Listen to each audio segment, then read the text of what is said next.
Warning, this video does discuss violence against children, self-harm, and unaliving. Viewer discretion is advised. Welcome, weary YouTube traveler. You have stumbled into Tales from the Cr'WIP't. Welcome to my lair. Now that you're trapped, welcome here. Please take a seat, get your whip, work in progress, a drink and a snack, and let's sit down. Have a chat. I have a story I'd like to tell you. Today we're going to explore the urban legend of Slenderman. The Slenderman is a supernatural creature with a somewhat ambiguous but at the same time commonly recognized appearance. Almost everybody has heard of Slenderman and has an idea in their mind of what he looks like.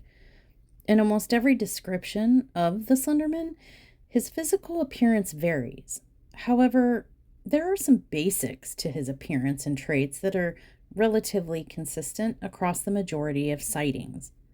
The most common image, and the most well-known, particularly in media, is that of an abnormally tall humanoid-like figure with long arms and a totally blank face. And when I say totally blank, I mean like there's nothing there. There are no features. He usually is portrayed as wearing a black or dark business type suit. And it is said that Slenderman is often seen sprouting long black tentacle-like appendages from his arms, or sometimes it's his back, sometimes it's his shoulders.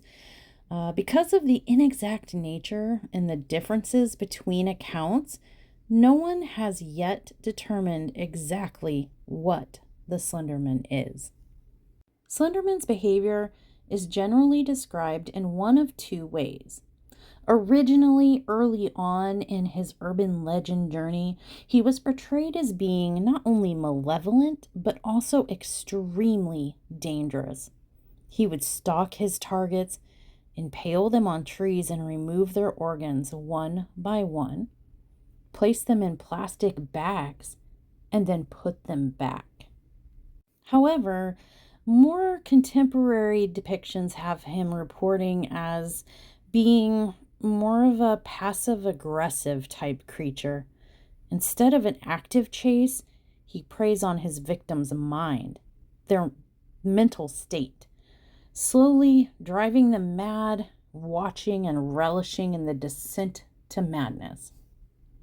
And if angered, watch out, because it will charge the person who angered him and vanish with them to an unknown location.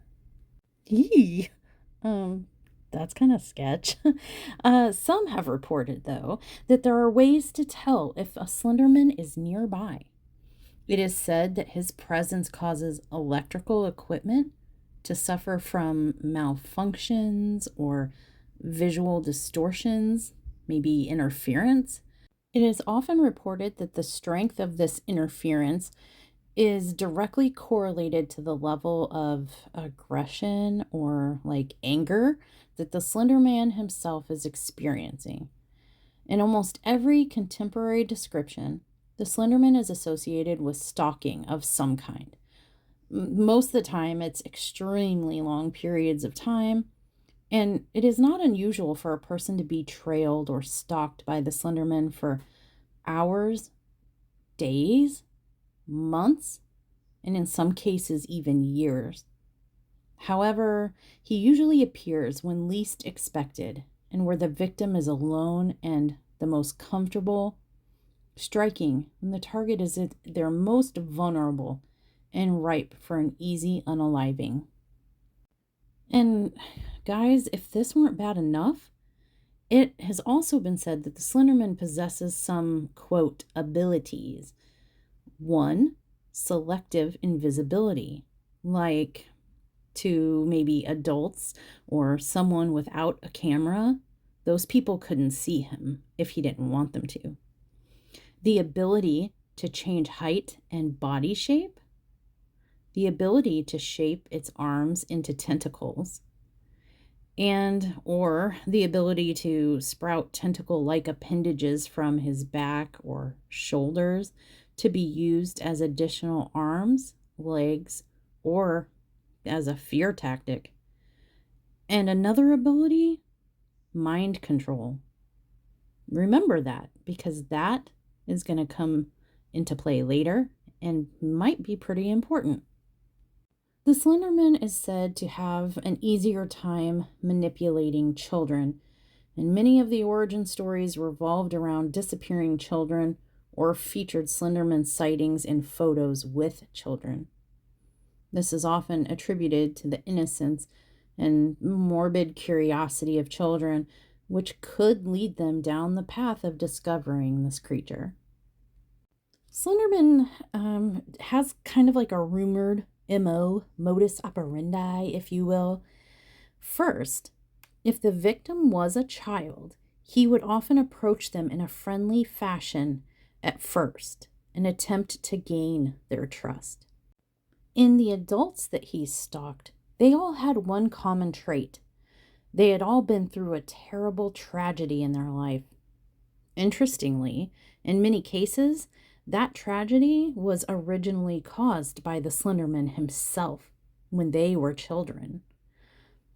Another modus operandi checkpoint is that if the victim was an adult, Slenderman would stalk the victim for long periods of time. This would cause an illness known as the slender sickness. It has many symptoms. Generally, it would cause like massive paranoia, nausea, nosebleeds, nightmares, hallucinations, but we'll talk more about that later. It's said that eventually the Slenderman would abduct the victim, usually into a nearby forest, where they would then be killed. And in messier cases, the Slenderman would remove evidence of his existence by burning the victim's home or work, school, etc., and often would cause the death of others in the line of destruction, generally those close to the initial victim. Often, and as his preference, the Slenderman is said to kill its victims by impaling them on the branches of very tall trees and allowing them to bleed to death. The victim's organs would then be individually removed, placed in plastic bags, where they would then be returned to their original positions within the body, and the victim's corpse would not show any sign of struggle. In some of the older, original accounts reporting of Slenderman's behaviors, it was said that he would target people who encountered him as a child and then stalk them over the years as they grew and aged, kind of like leeching off of them, I guess, in a way. The target is often unaware of his presence for months, years, or even decades at a time. And typically, the victim won't be aware of his return to their life or his being there, but invisible until it's far too late. This long-term stalking behavior has often been described as, quote, passive stalking. He would take the time to torment an individual by repeatedly appearing and vanishing in where only the victim could or would see him. He would invade their minds and create paranoia, and he would appear sporadically and unexpectedly, causing fear and unease in his victims. Dude kind of sounds like a ghost to me, but Anyway, this prolonged stalking caused what I mentioned earlier, the slender sickness, and it's been described as both a mental and a physical ailment with both mental and physical symptoms.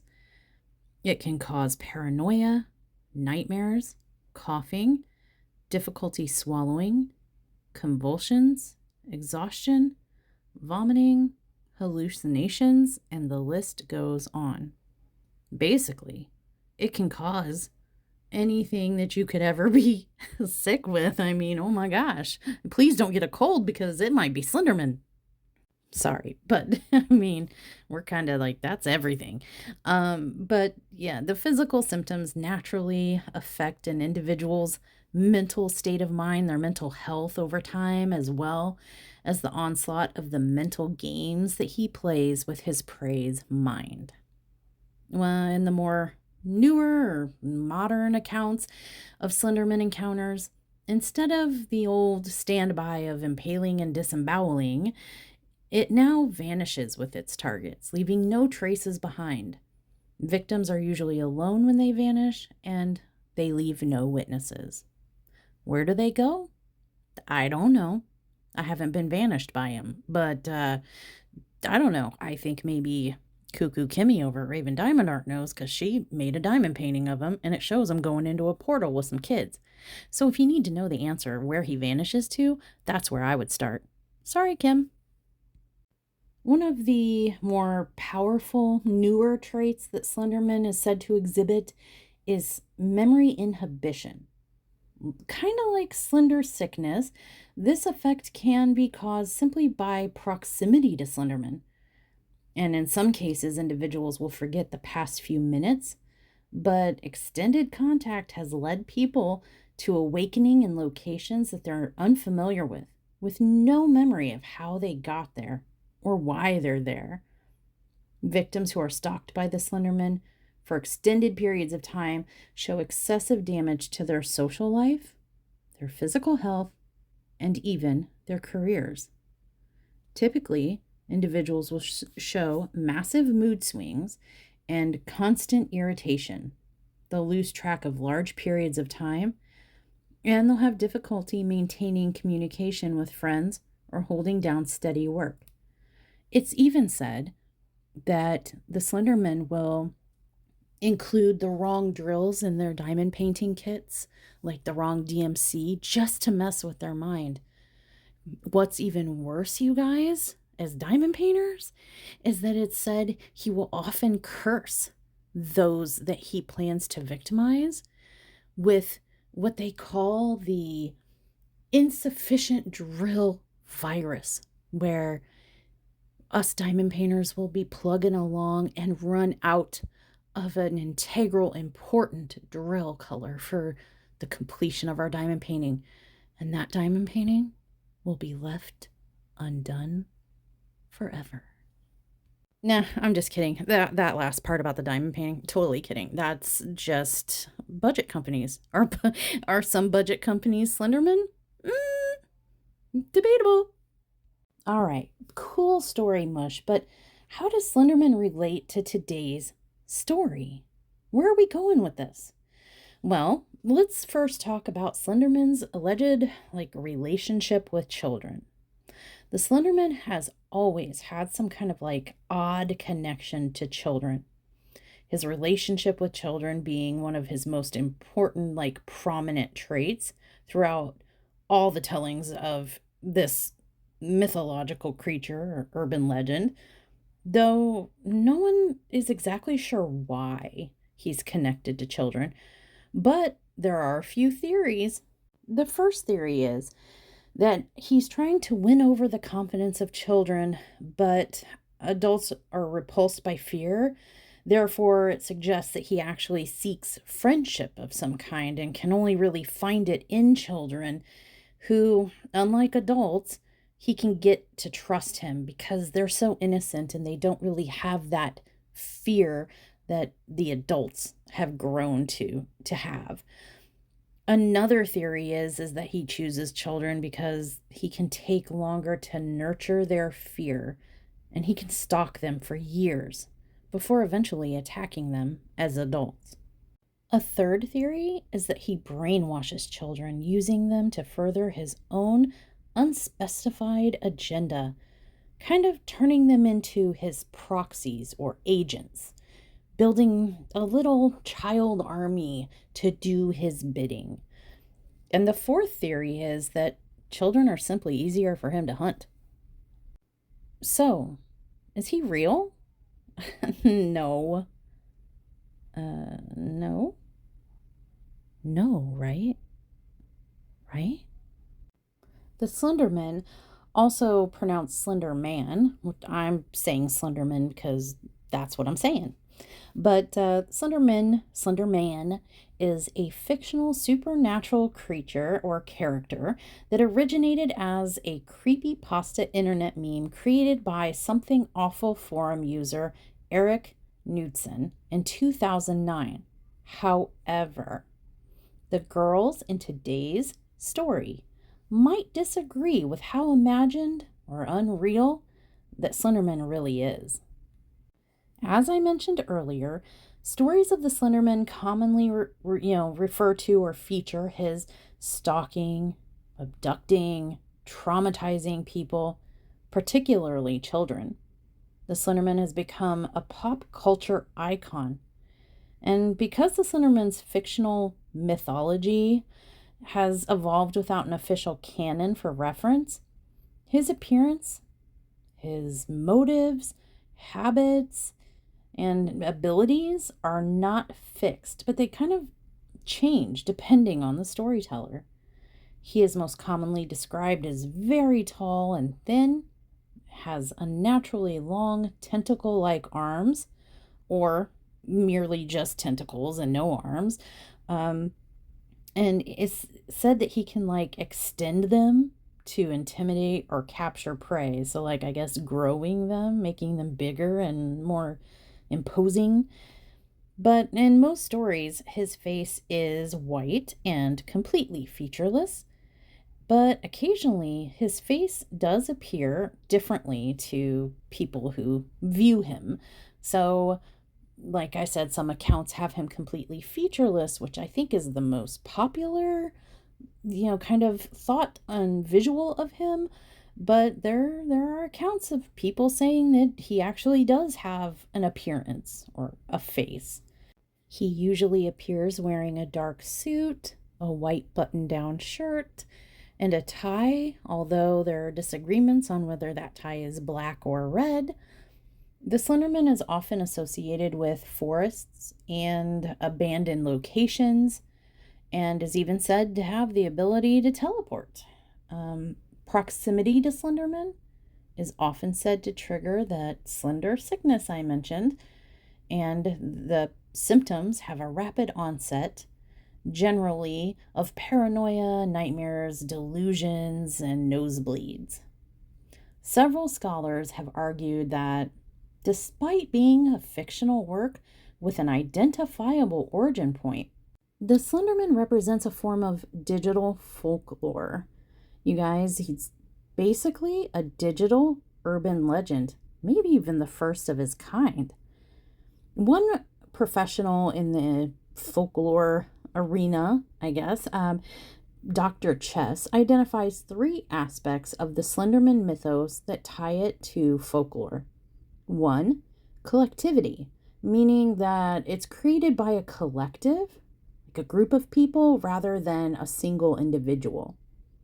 Variability, meaning that the story changes depending on who the teller is.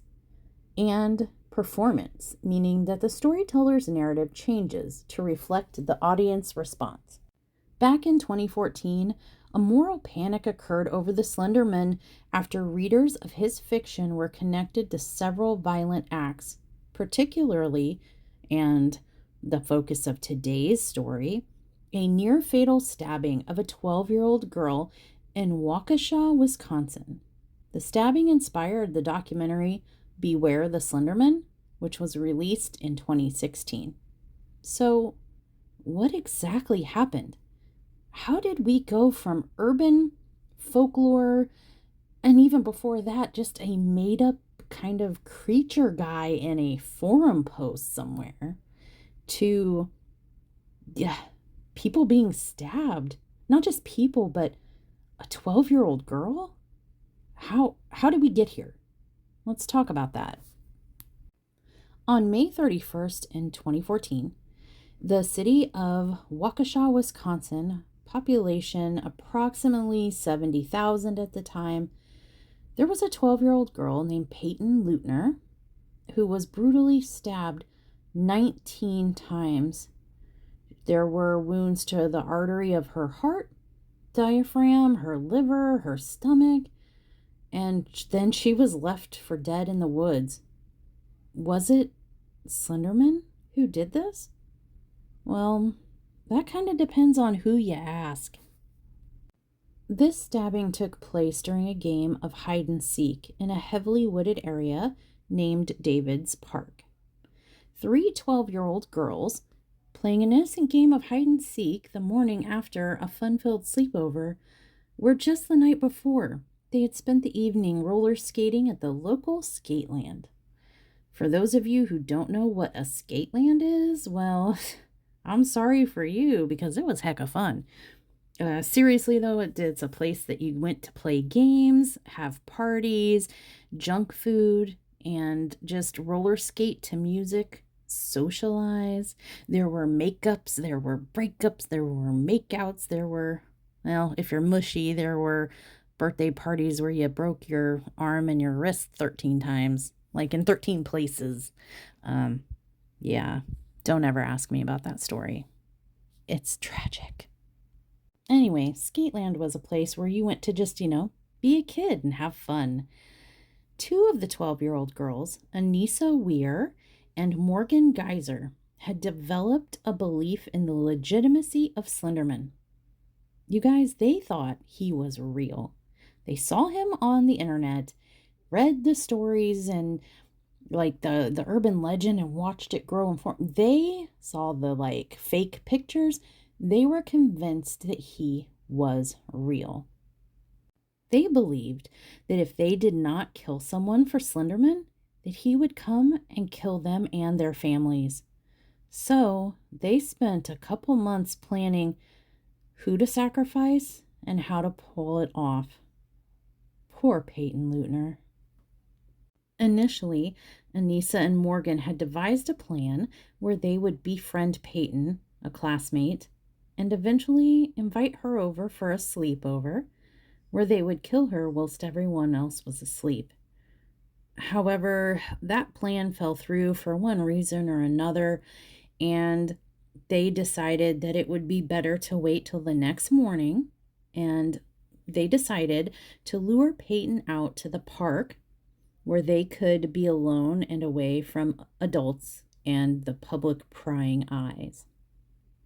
Proposing a fun game of hide and seek, the perpetrators, Anissa and Morgan, ended up cornering Peyton and pinned her down, stabbing her 19 times in her arms, legs, and torso. They used a 5-inch long, 13-centimeter blade. 2 wounds were to major organs. 1 stab wound missed a major artery by less than a millimeter, and another went through her diaphragm, cutting into her liver and stomach. After the attack, they told Peyton to lay down and they would go find help, which they didn't do. They never planned to do it. They left her there.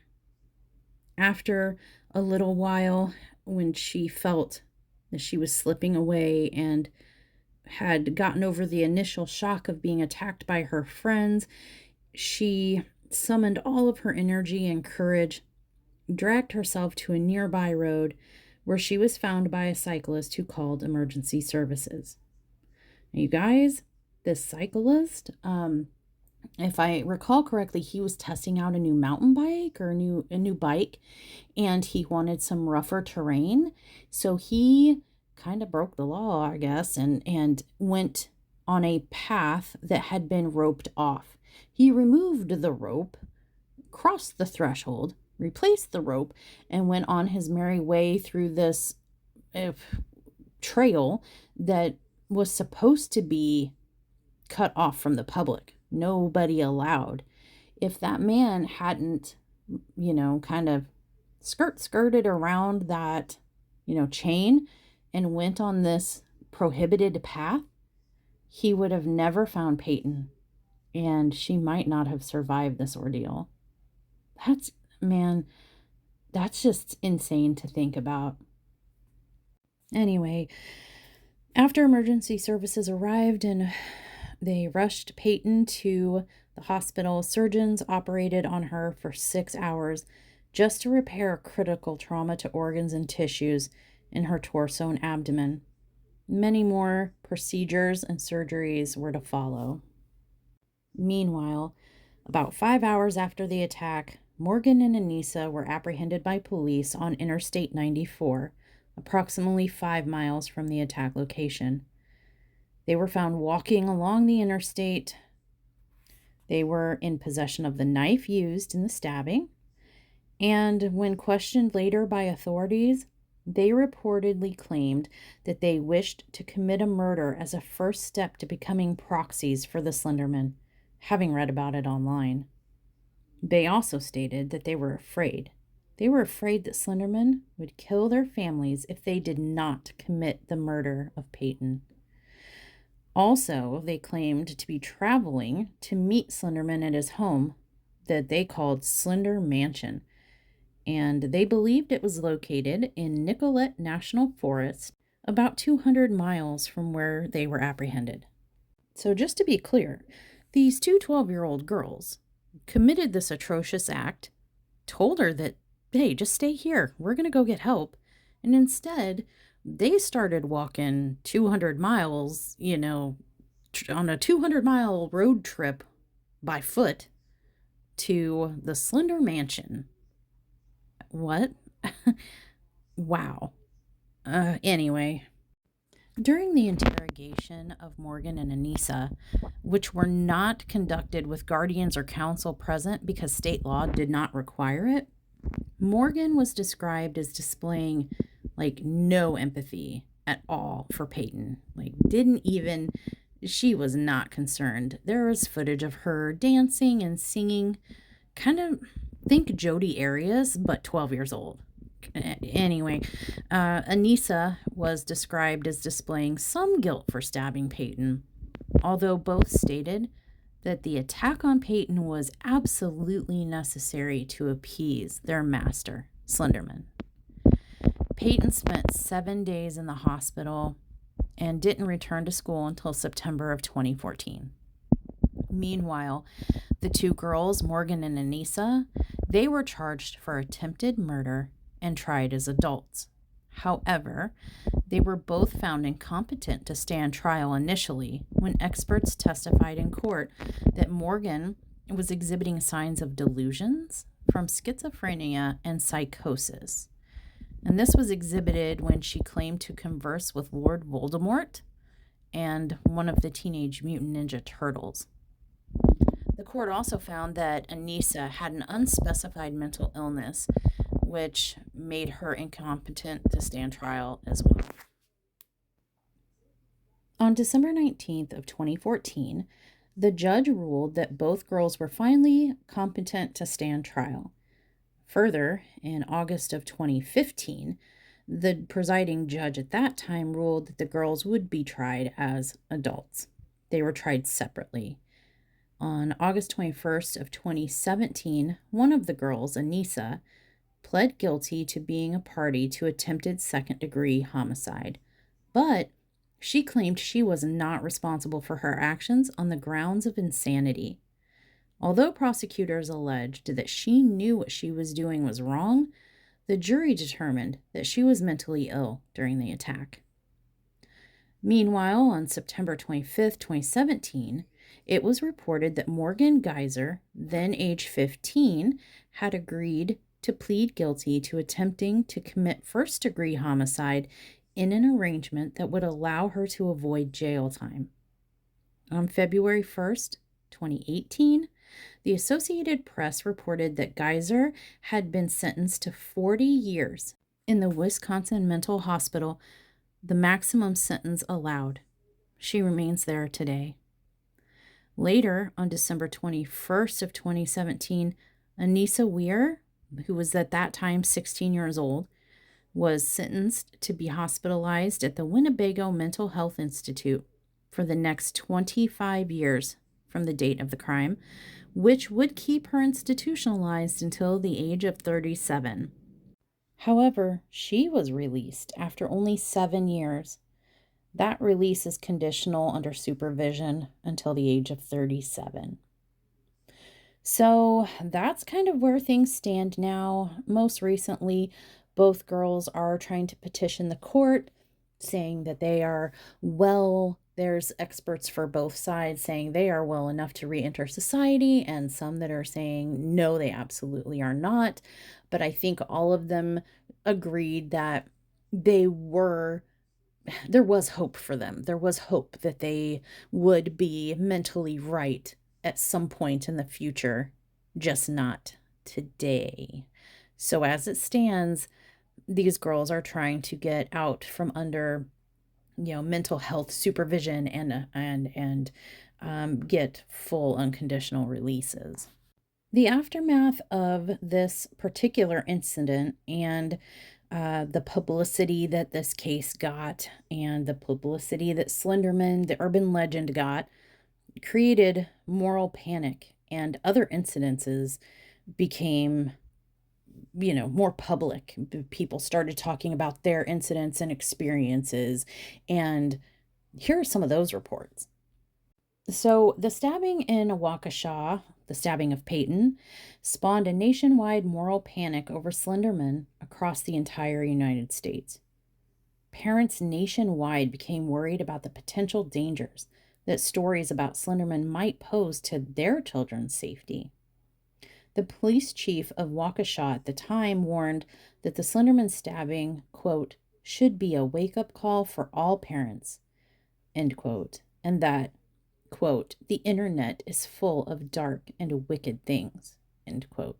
After hearing about what happened to Peyton and who was responsible and why, like what their reasoning was, an unidentified woman from Cincinnati, Ohio, contacted TV reporters in June of 2014, claiming that her 13-year-old daughter had attacked her with a knife and had written a macabre fiction. Some of that fiction involved, you guessed it, the Slenderman, who the mother said was the motivation for the attack against her. And on September 4th of 2014, a 14-year-old girl in Port Richey, Florida, allegedly set her family's house on fire while her mom and 9-year-old brother were still inside. Police reported that the teenager had been reading online stories about Slenderman. And during an early 2015 epidemic of self-unaliving attempts by young people ages 12 to 24 on the Pine Ridge Indian Reservation, Slenderman was cited as an influence. The local tribe president noted that many Native Americans traditionally believe in a self-unaliving spirit similar to Slenderman.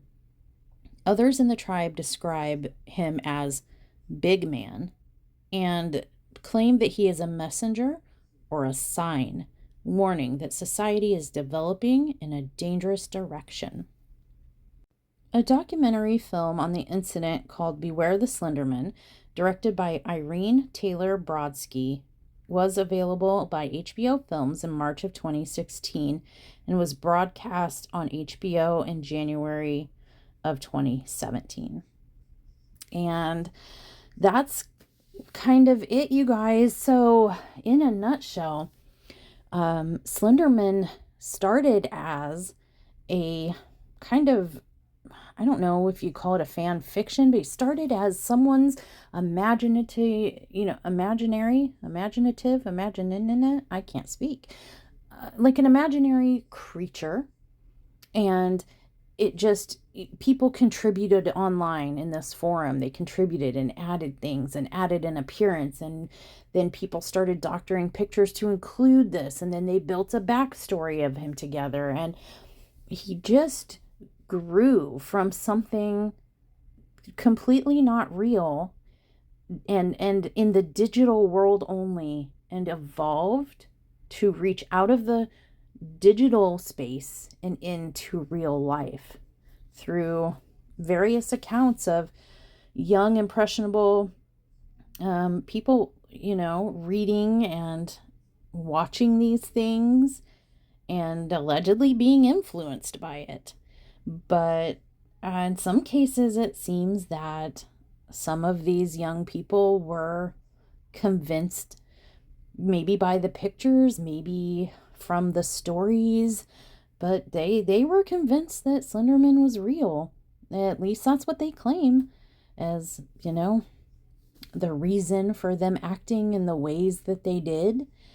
But yeah, and just the fact that something that started in 2009 in a forum could reach so far, so fast, and so vastly, and, you know, create an entire nationwide moral, you know, panic, and parents panicking, children panicking, you know, police even chiming in about this, kind of just mind-boggling.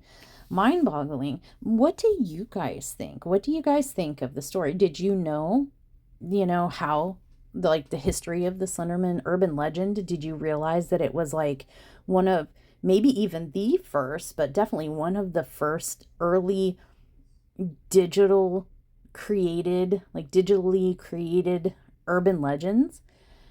Generally, urban legends are created, over time through word of mouth, spoken word. This was created by our fingertips in a digital space. Just, whoo, mind blowing, right? And how, like, that's kind of a household name in a way, in that when I say Slenderman, that picture pops into your head. The tall, skinny, almost alien looking guy in a black suit with a white, featureless face and his tentacles. In fact, I know a lot of you were hitting up Raven Diamond Art and getting that Slenderman canvas. We've been doing it over here. I had never heard, like, the origin of Slenderman. I didn't really know much about it. I do remember hearing about this case of the girl being attacked by her friends and the Slenderman involvement, but I never really knew very much about it until researching for this video. And I didn't realize it came from the internet. Oh, I'm just sorry. I'm just mind blown. But yeah, you guys, that was our story for today. I want to hear from you. Had you heard of Slenderman before, ever? And did you know where Slenderman came from? And did you think it was like a real thing, or did you know the history? Do you remember this case? And did you ever hear of any other cases where, somebody did a violent act and was claiming Slenderman as the reason? I'd love to hear from you guys down in the comments below. And that's it for today. Thanks for hanging out with me, and I hope you enjoyed the story. Until next time, stay safe, friends.